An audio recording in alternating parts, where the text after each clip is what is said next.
Hi Sanjay, this is a real home installation. This is waste coupling, the trap, exit in the wall, and this one is the pipe from the washing machine, connected to the trap.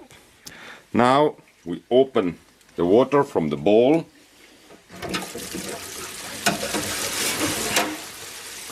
And you will see water is discharging, no problem.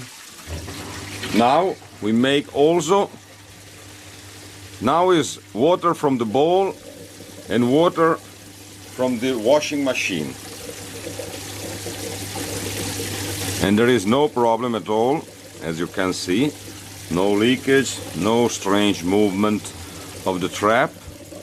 Now, from the bowl is finished, is just water.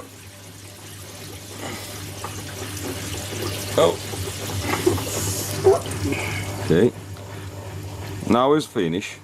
Everything is finished. The seal in the trap is still there, and no particular problem. Thank you.